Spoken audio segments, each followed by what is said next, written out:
সাধারণত কোরবানির ঈদটা আমার গ্রামের বাড়িতে বাবা মার সাথে করা হয় না।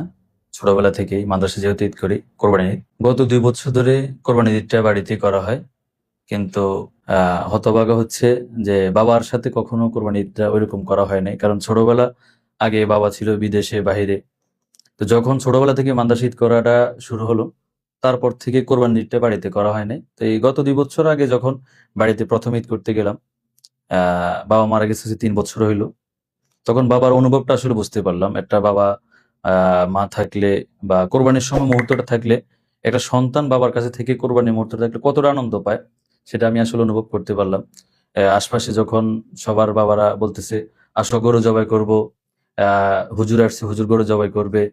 বা কতটা আনন্দ মুহূর্ত বাবারা সন্তানকে নিয়ে করে। সেই মুহূর্তটা আসলে আমার জন্য খুবই কষ্টকর ছিল। খুবই খারাপ লাগা ছিল। আ যা আসলে বাস্তবতা না থাকলে বোঝা যায় না। তো এই গত বছর যখন কোরবানির ঈদ বাড়িতে করি, তখনও বাবার কবরের পাশেই আমাদের গরু জবাই করা হয়। কবরস্থানের পাশে আমাদের আ গরু জবাইয়ের মাঠটা।